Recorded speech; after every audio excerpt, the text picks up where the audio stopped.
Thanks for tuning in to more NASCAR talk on Prime Sports NASCAR as we take a look at another road course, a new road course race for the NASCAR Cup Series at Road America. So that should make things quite interesting and quite difficult, maybe. Well, actually not to handicap this race as long as you're a Chase Elliott, Kyle Larson guy. Unfortunately, the odds are pretty low. So if you're a gambler, you're probably not going to want to risk a lot of money this week. Maybe you do. Maybe you're like one of those guys that says, yeah, but these are the races I like because Chase Elliott dominates. And I'm willing to put up, $100 to make 200, double my money, that kind of deal. But you got Kyle Larson dominating the last road course race. So that's why it's not so easy. Not sure this is a great handicapping race, but fantasy race, well, maybe that's different because it's not just about Chase Elliott and Kyle Larson once you get into the fantasy aspect. And that's what we're going to do here, as always, is take a look at the fantasy side with CJ Verdun from rotowire.com. CJ, so it's going to be difficult to make some money off this race, but fantasy, things are different because it's not always just about two drivers. It's definitely not just about two drivers. And I think we've been saying it for a long time on the show that the drivers that we have in the series on road courses are getting better. They're not just good on ovals. They're excellent on road courses as well. The talent throughout the field is much better than I think it's ever been. So while you do have the aspect of a course that the Cup Series has never raced on, you might be able to look at the Xfinity statistics to see whoever has raced on it in that series before. But at the end of the day, it's a road course. It's a natural terrain road course. And I think the ones that go to the top are going to be the usual suspects, especially considering we've got practice and qualifying on track this weekend. So from a handicap perspective, pretty difficult to be able to predict what's going to happen, especially given the fact that you got two guys that go out and dominate. But from a fantasy perspective, there are a lot of different plays that you can make, and you're definitely going to want to be paying attention to those lap speeds as well as the qualifying efforts. Yeah, usually we'll come on the show, and by the time we air the show, we know what the starting lineup is going to look like. And so fantasy-wise, it's a lot easier to say, okay, well, here you got someone that's starting 15, 20. So you throw in the fact that you think he's going to be a top 5 driver. Maybe he'll even lead some laps, but he's going to pass a lot of cars and all that stuff. We're not going to know that this week, but we'll go by a lot of history as far as the road courses, including the 3 road course races this year. Before we do that, we'll also wrap up the 2 races from last week. We've got a big story that we want to cover as well that just came down off the presses. But before we do that, we want to remind everybody you have the free 10-day subscription at RotoWire, not just for NASCAR fans. So if you can see here, this is what's going to pop up when you take a look at that link at the bottom of the screen, rotowire.com/PrimeSN. Take the link. Put it on your browser, open it up. Here you go. 10 days. You get free access to RotoWire. Check it out. Use their DFS tools, all their content, everything. NFL, baseball, whatever RotoWire covers, NASCAR, you've got it for 10 days. And then after that, you'll be so impressed that you'll want to sign on. And you'll want to check out CJ's articles every week, not just his shows. So that's where the big bucks come from, right? Exactly right. Yeah. So let's talk about the big story that just came out the last couple hours with Chip Ganassi selling the team, the 2 charters, the Trackhouse. I had talked with Eric last week. We did the charter show, and we discussed that, Trackhouse was going to pick up a charter. So Suarez was going to be back with Trackhouse. We didn't know in what way, but they were going to come back with Suarez, and they were looking for a second.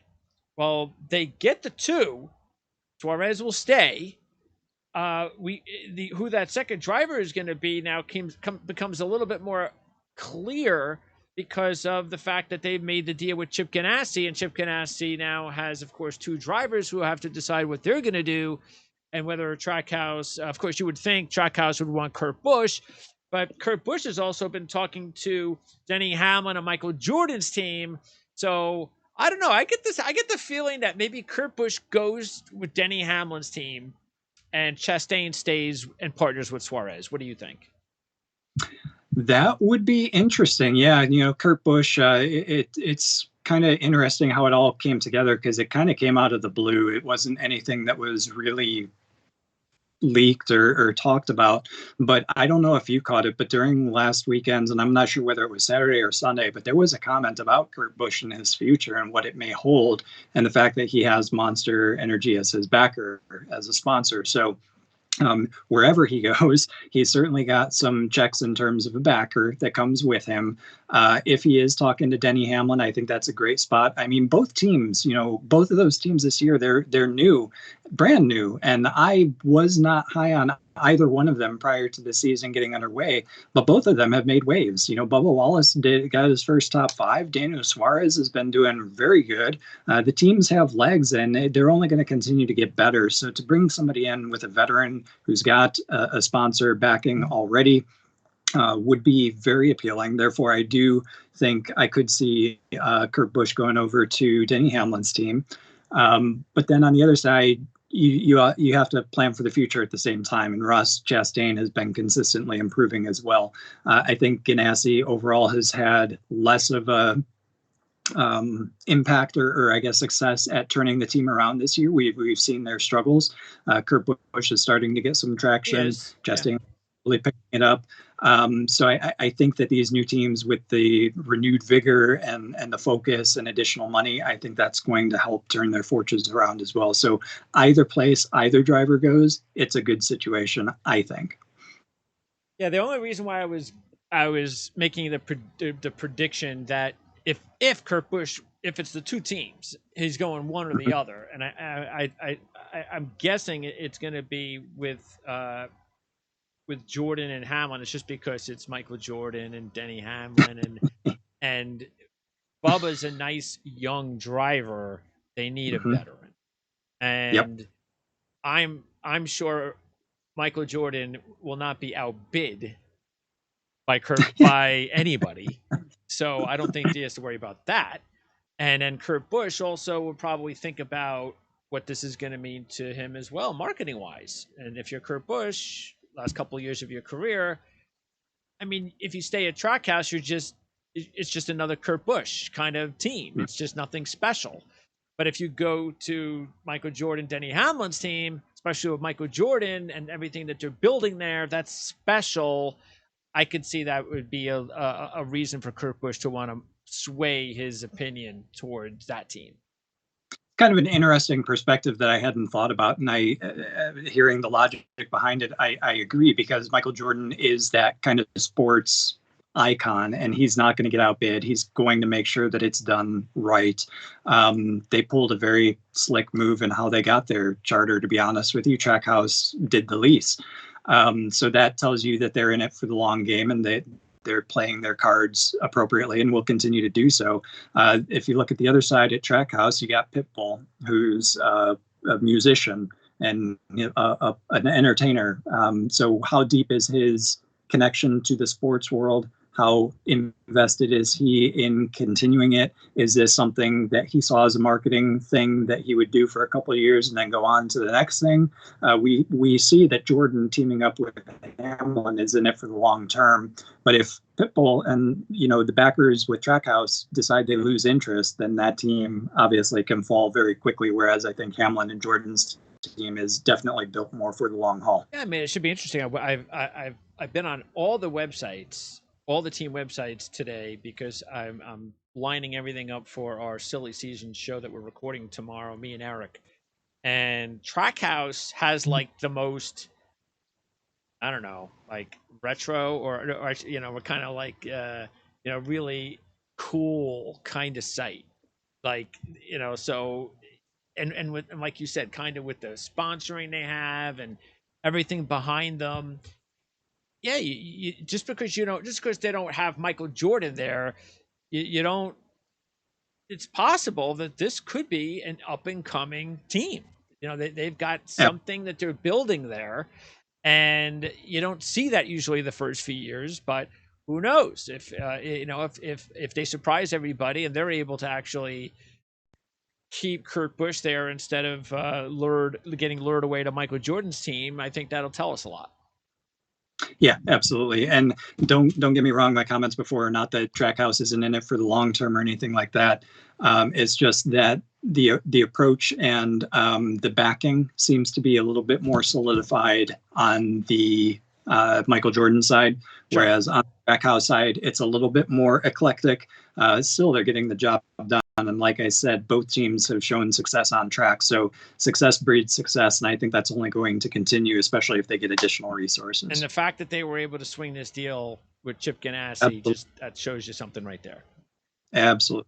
Yep. All right. So we'll talk more about that with Eric tomorrow on the Silly Season show that we're going to record. So that should be available on the 1st, sometime late afternoon. In the meantime, and also Eric and I will record the IndyCar show.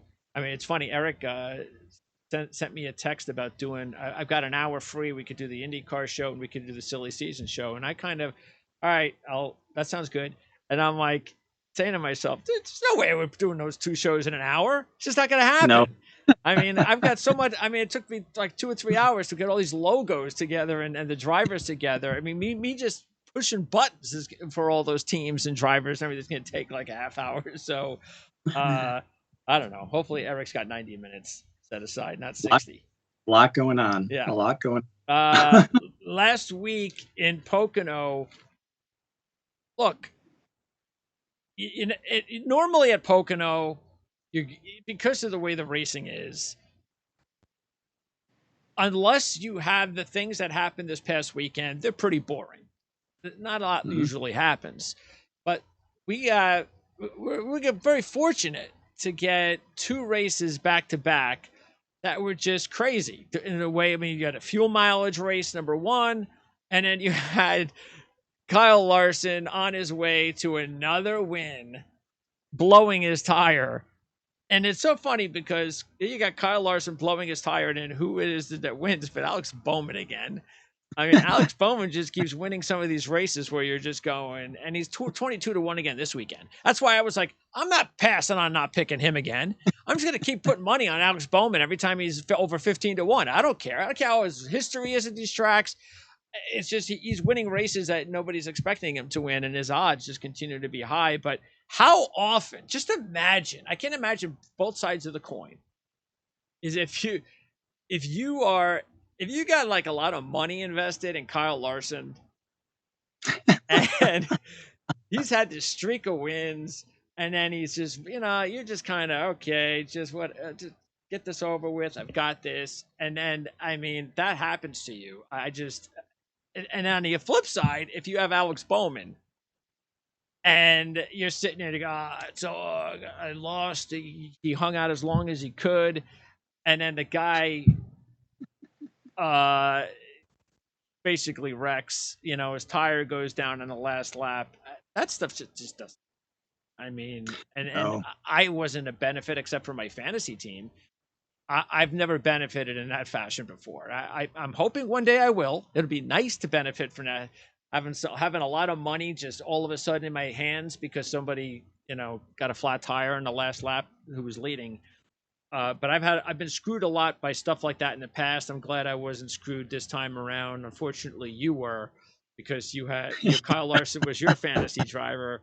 But he still wound up finishing 9th and then almost won the second race. Yeah. I don't know how many entertaining or truly exciting races we've had at Pocono over the years, but I feel like last weekend paid us back. Yeah.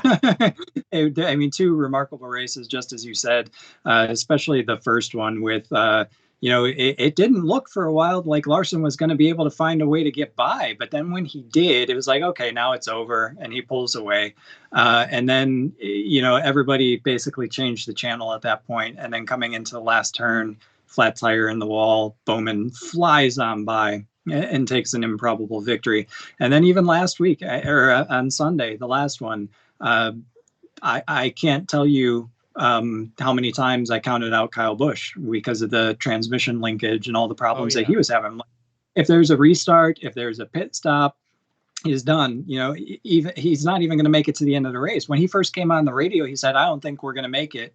to the end, I've got a shifting issue, and they're looking for bungee cords, crews climbing into the car, what have you. If it hadn't turned into a fuel mileage race, there's no way he would have won it. The fuel mileage race, and because he couldn't do the things that the other guys were doing, he lucked into it and got another. It was unreal. The circumstances, a mechanical issue causes Larson not to win on Saturday. 24 hours later, a mechanical issue causes Kyle Busch to win on the same track. I've never seen it happen before, but man, that made for two good. As a matter of fact, your picks last week, you had in the first race where Alex Bowman won, you finished in second, third, fourth, and fifth, and sixth on your picks. So you had everybody up there, but again, it's Bowman character winds up winning. So this is another point. I didn't realize that I had second, third, fourth, fifth, and sixth, but that, in addition to the fact that if you look at my RotoWire articles previews for Xfinity and Truck, I got those winners too, and then I also got the winner with Kyle Busch on Sunday. So you were that close. RotoWire.com. Use that link and get out there and dominate your fantasy league. So what would that have been? That would have been not a tri. What's after a trifecta? What would be four? Superfecta, right? Superfecta. Okay, that might work. Sure. Yeah. So that's the way that, and of course Eric put all his money on Kyle Larson in both races. And look, we kind of, I didn't think it was a bad idea at all. I mean, sort of like what we're trying to talk about with the races this week. The difference between with him doing that strategy last week and the reason why he's not doing it this week and the reason why you can't do it this week is because you have two drivers. Yes. Sitting there at 2-1, 3-1. Totally logical last week. I almost followed along suit. I'm glad I didn't. Well, I thought Kyle Busch on Saturday was too strong to ignore, so I had to get him in there somehow, and luckily I did. And you finished first and second in the Sunday race. And I got my first win in a little while with Kyle Busch winning, so that was good. And by the way, I'm not out of it in the fantasy league now. I had a hell of a weekend. Yes. I ended up with 425 points, which was 215 more than you, and about 185 more than Eric. And that's what I needed, because I was so far behind. I needed one of those weekends where I could catch up. I'm still like 600 back of you, I think. Yeah. And like 300 maybe back of Eric, but it looks a lot better. And look, there's a lot of time left, so it's not like this goes all the way till the end. So at least this and this is also, I'm not saying this is going to happen, but this is sort of like what we've been talking about all season with NASCAR. It's a long season, and you have no idea because remember we talked about this. There's going to be more than likely another driver. We don't know who it is that's going to put together a run the way Hamlin did early, the way Larson just did. Who's going to be that driver? And if he's on, if he ends up being on someone else's fantasy team other than yours, because you had Kyle Larson that benefited the whole time. Matter of fact, if you look at it, Eric benefited from Hamlin, you benefited from Larson. So I need to get benefited from somebody to get really hot. You're due. Yeah. You're due. So we'll see what happens. But all four of my drivers were really good this weekend. Kyle Busch, Bowman, both winning. Keselowski, 2 top 10s. Blainey, 2 top 6s. Chastain picked him up, but that didn't work out. He did lead 10 laps in the first race, but he had that incident. I'm not sure what happened. I forget what happened in that. I forget what he wrecked. But that was the thing. When you looked at all the drivers who led laps, that's what you want to see in the sport. 15, 10, 20, 10, 12. You want to see, but it just doesn't happen that often. Yeah, and I think the announcers did a much better job of calling the race. I mean, they said right off the bat that there's no way that some driver is going to come out and dominate this weekend at these races because there are too many different agendas that are happening and strategy, and it's a track that opens that up for folks. And they did a pretty good job of covering it. Whereas in the past we haven't seen that kind of insight to be able to let people know that you're going to see drivers cycling in and out of the lead. And just because somebody's really strong in the first stage, that doesn't mean they're going to be around in the final stage. You know, I'm gonna see if I can get here on. I'm gonna try to hook up here because I want to get that clip. Did you see the clip that I posted of Kyle Busch's comments? What did he say? Let's see. Where is it? Hold on one second. Get up here. Here it too. Where are we? Videos. All right. There. Okay. That's all hooked up nicely. Make sure the volume is on.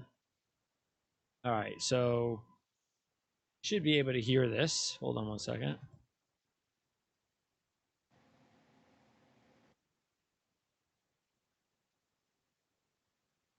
Hold on. It's not picking up this sound.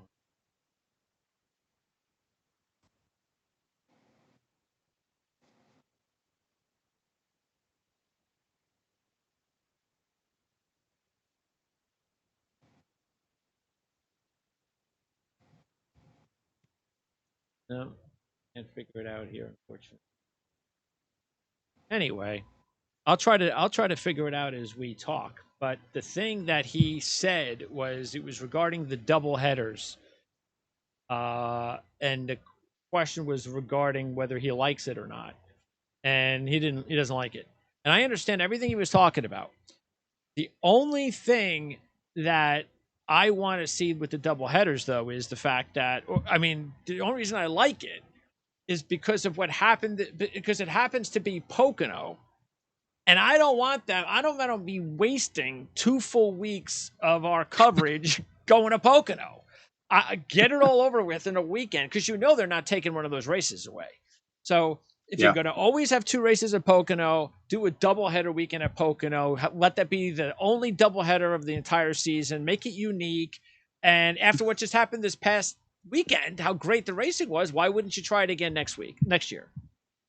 Yeah, absolutely. I agree. I think, I know Pocono is one of your least favorites, if not the least favorite. I've always enjoyed it from the strategy standpoint. It's a nice big track, so you can see a lot of different things going on throughout the day. But if you're a casual fan, or if you're not all that into the strategy and the different calls that you can make and the different ways that you can play a race, it can get lost on you, especially if you don't have good commentators that are keeping you up to speed on what's happening.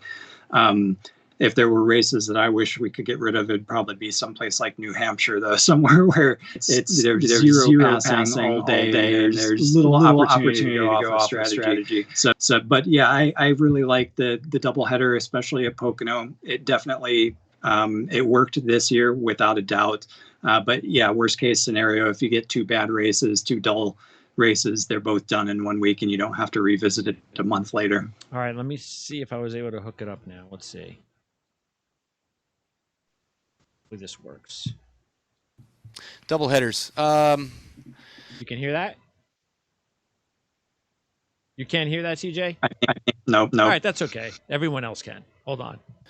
My personal opinion, with as much as the schedule's kind of changed over the last couple of years and what all's been going on with different racetracks and such, and fans' reception to coming and supporting some of those racetracks, we don't need to go to any racetrack more than once.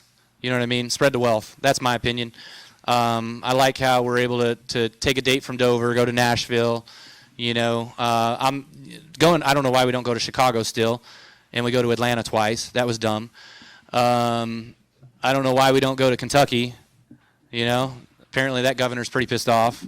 That wasn't a smart move.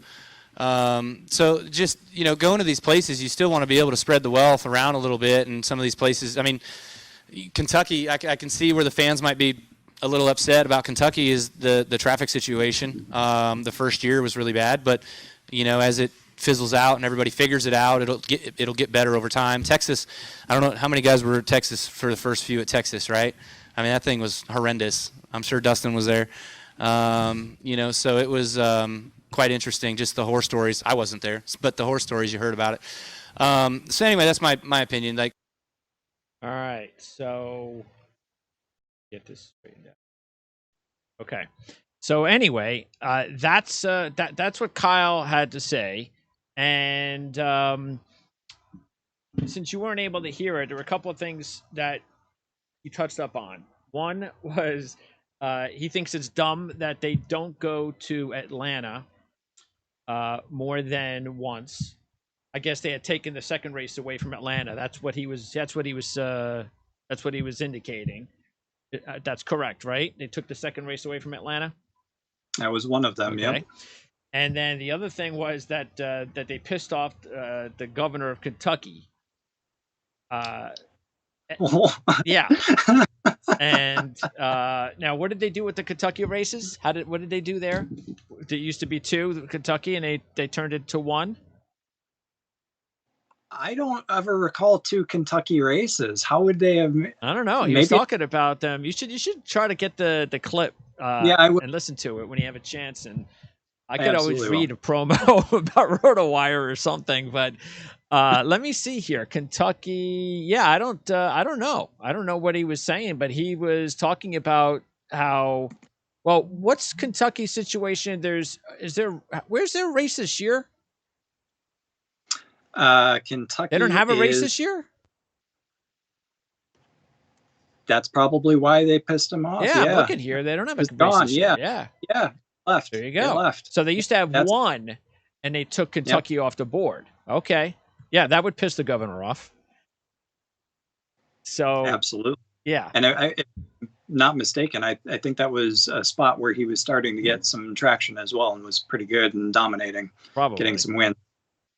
Yeah. So anyway, so that's a pretty good soundbite. You can check that out if you want. Hopefully it came across the show. I had to maneuver a little bit to make sure it did. So hopefully everything sounded and looked good. If not, check it out up on the website. You can hear Kyle Busch's statement all for yourself. Okay, so let's now move on to the race this week. Not a lot to talk about because again, there's never been a race here before, so that's why we spend a lot of time talking about a lot of other things. But really, when you're handicapping the race, whether through fantasy or whatever, the fact is you're going to want to look, in my opinion, you definitely want to take a look at the 3 road course races this season, especially since Kyle Larson, again, hadn't done anything at the road courses. Then he was second at Texas, dominated Sonoma, so that's where he's at. Elliott, after the disappointing weather situation in Daytona, wins Texas and then second at Sonoma. So again, they're both 2 and 3 to 1.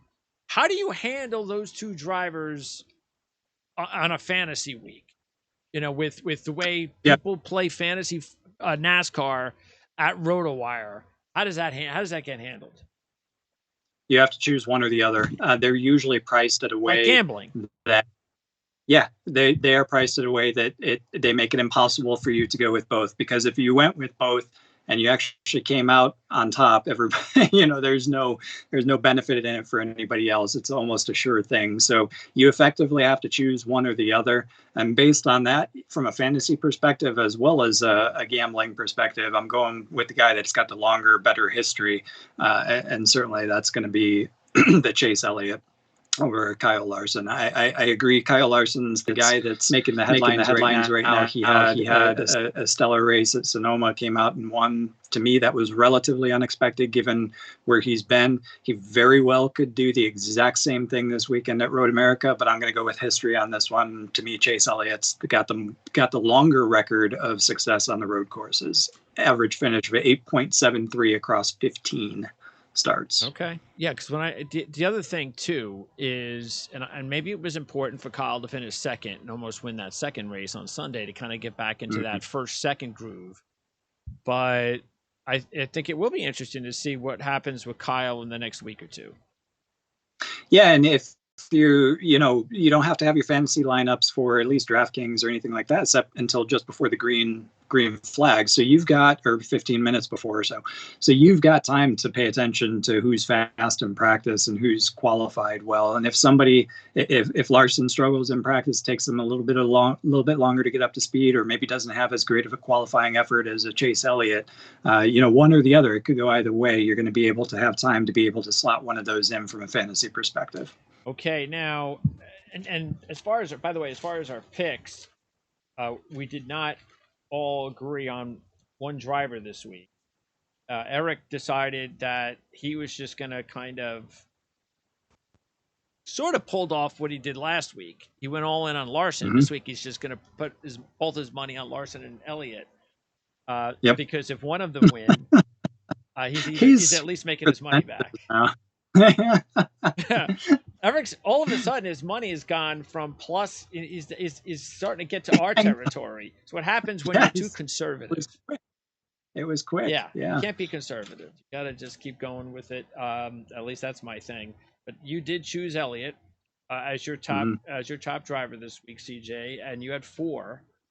And the next guy, as far as odds, is Truex. You also went with Truex, and even though he only has 1 third place finish at Sonoma to show for anything on the road courses this year, we still know he's one of the best road course drivers out there. Yeah, he was a little bit of a concern just because, like you said, this season he hasn't been doing much. But if you look back again at history, more recent history, he was the road course king before Elliott came in and kind of took that crown away from him. He's been in 35 starts on road courses in this series. 13.8 is his average finish, 4 wins, 12 top 5s. So he's got it going on. I think if there's a place where Truex can show that he's going to be in the championship fight this year, when it comes to the playoffs, it's going to be at a new course like Road America. If he can't do it here, then quite honestly, I'd fear for him in the playoffs as well. Well, that's the thing too, is you're getting double the money on Truex, and here's a guy that used to be the co-favorite himself before Larson slipped in there. So, maybe you're getting a bargain this week with Truex. We both went with Kyle Busch. I went heavier with Kyle. With me, it was a couple of factors. 1, the odds are 11-1, which I think are very good for Kyle, and 2, it's because, Kyle maybe he's got something going on here. Who knows? Whether or not he can pull off one of these hot streaks, I don't know. I mean, it's definitely possible with Kyle Busch. We know he's got what it takes, and if you take a look at it over his last 8 races, more than half of them are in the top 5, including the great weekend he had last weekend. So, and we both also took Logano at 12-1, and Logano, 2nd at Daytona, 3rd at Texas, 4th at Sonoma this year. So he's been really good on the road course races this year. I don't really care about his road course history. I care more about how he's done this season, and I'm getting 12-1. So we both go with Kyle Busch and Logano.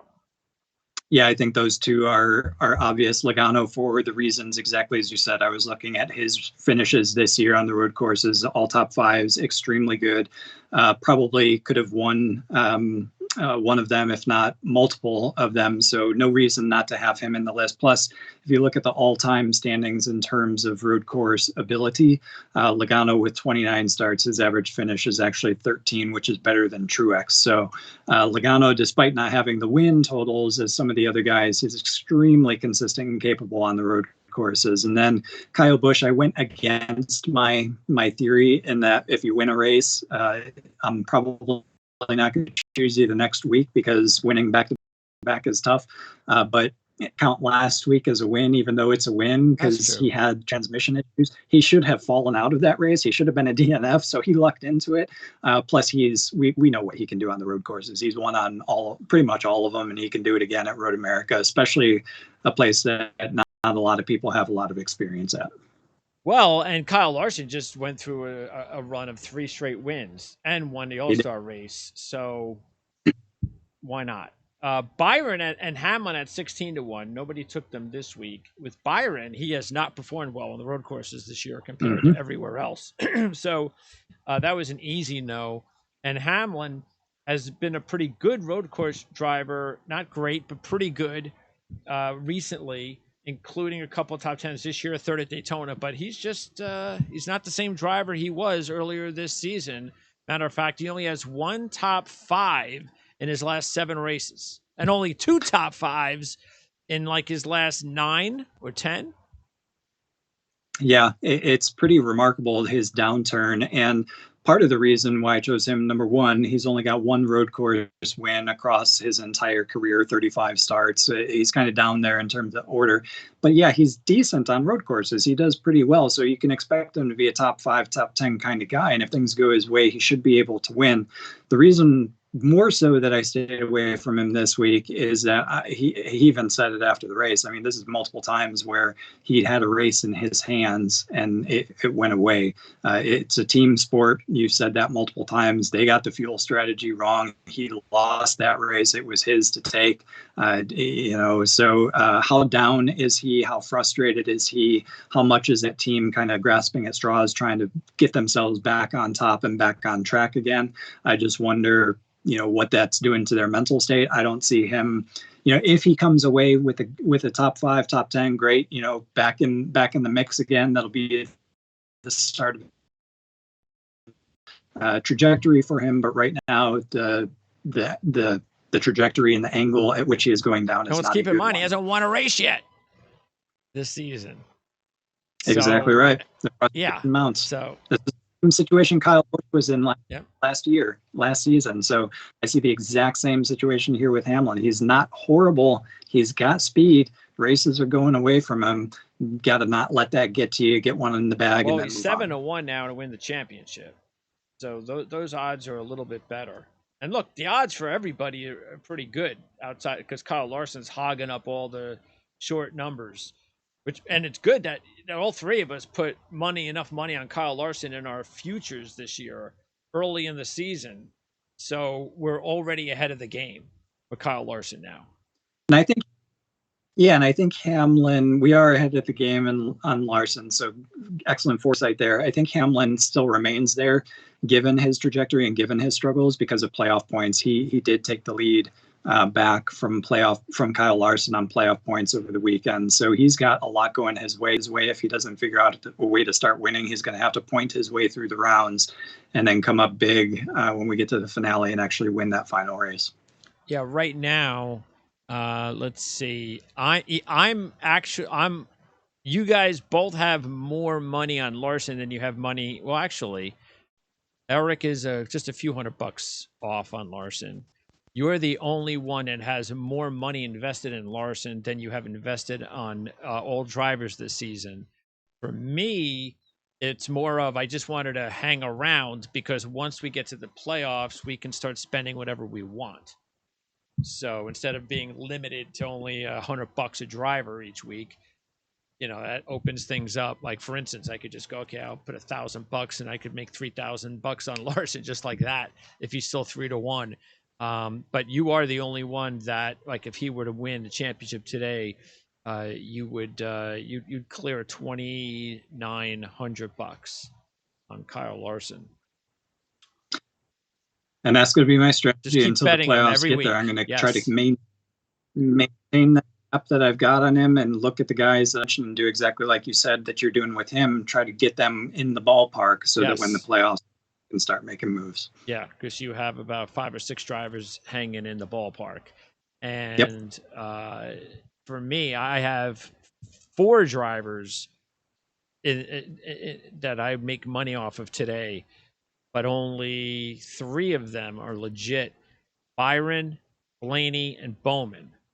And I've kind of talked about that for a couple of months now, that those 3 guys, I think those are the no-brainer guys that with the odds that are still good. I mean, if you look at Absolutely. it, you have Bowman 12-1, Byron 14-1, and Blainey 16-1. So if I just got to keep saying it, and if you haven't put any money on any of these guys and you're thinking about doing futures just starting today, you have to start putting money on those guys. The odds are just too good. And that's where I would start if I were going to. And Eric, scratch. Yep. he doesn't have Absolutely. anybody in the plus category, but he has about 7 drivers just hanging around the mark, including Kyle Larson. So he's in good shape too. Once we kind of kick off the postseason and we wager whatever we want. All right, now the rest of the drivers for this week's race that I invested money in, because you guys did not invest any more money on any more drivers. I put money on Blainey, Bowman, Kurt Busch, Chastain, and Buescher. Chastain is just I have to, especially just on the road courses, because he was so good on the road courses so far this season that I just think it was a no-brainer when you're taking a look at the guy at 40-1, coming off a 4th and a 7th on the other 2 road courses.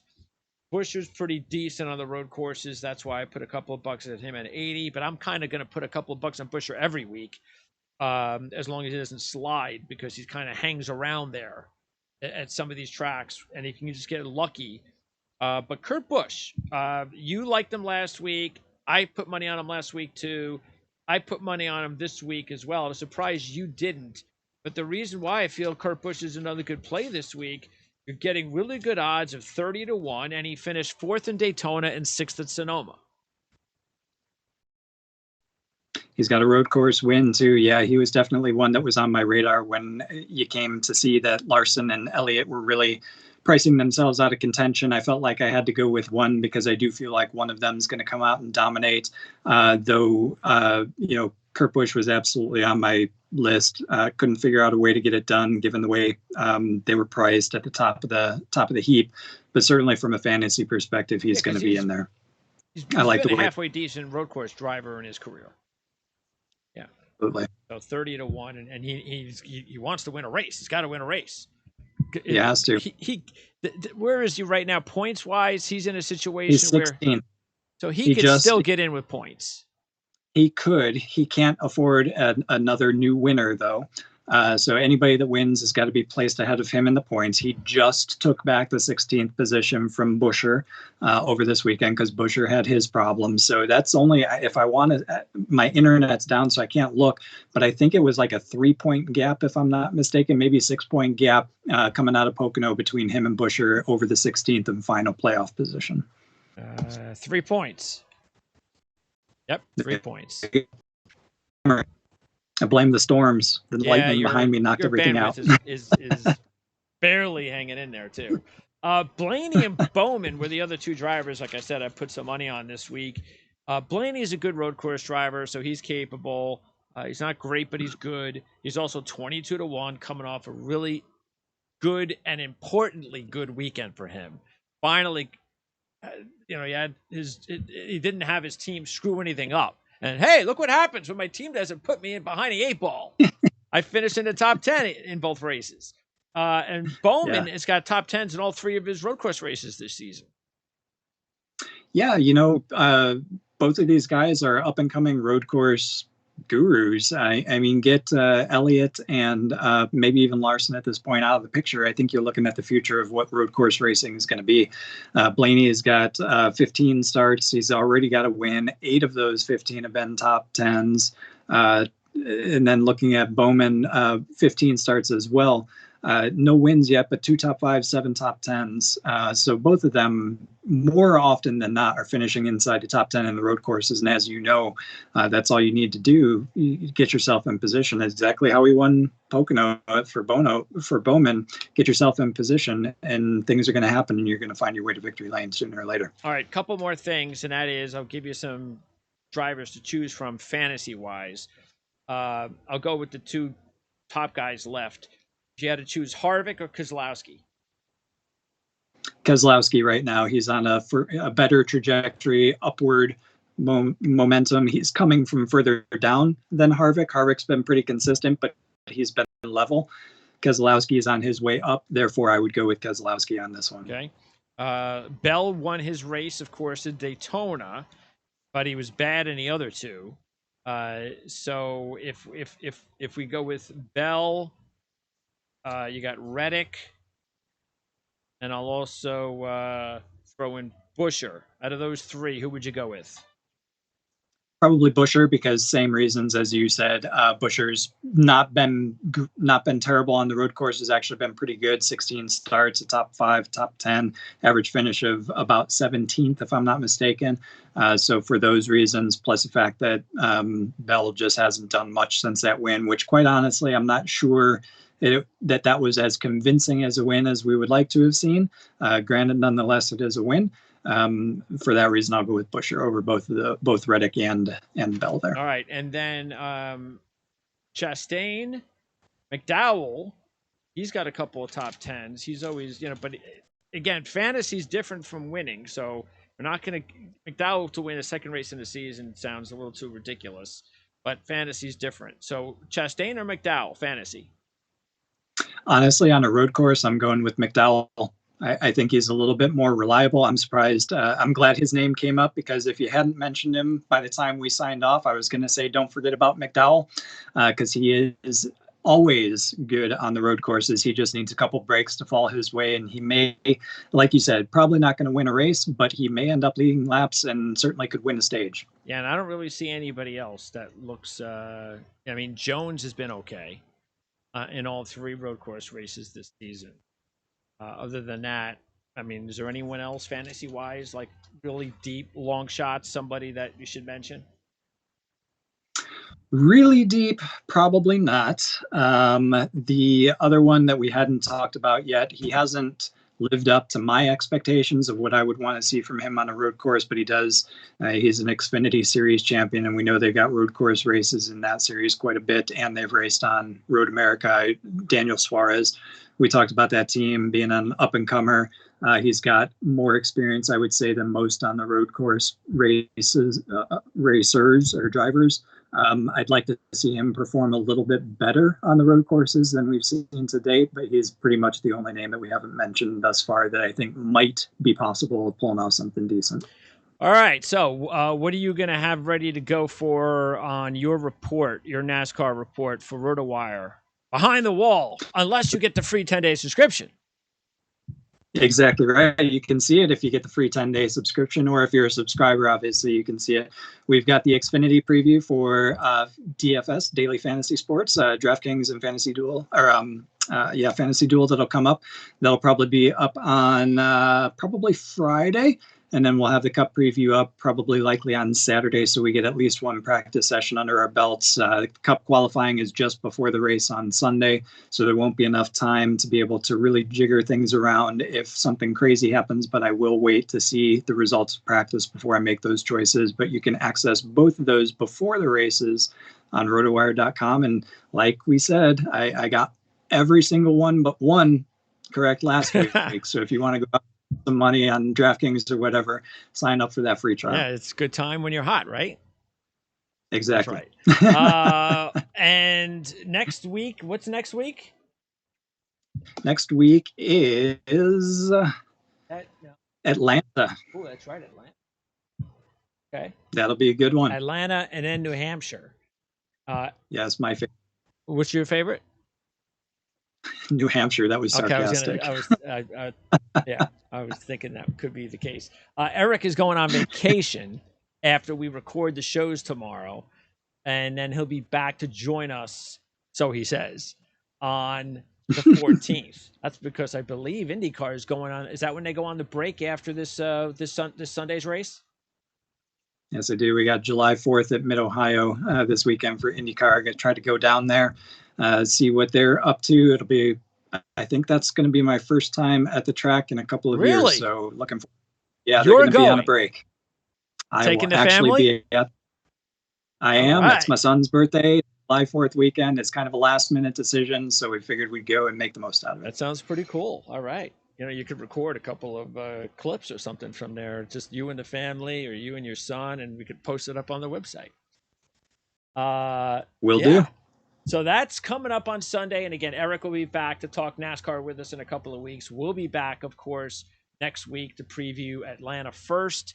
And then who knows what's going to happen between now and then. But don't forget, Eric and I will record the Indy show tomorrow. So that'll be available for you guys that are getting ready for the race on Sunday and for IndyCar. And then, of course, we'll have our silly season recording show tomorrow, too. CJ, appreciate it as always. We'll talk to you again next week.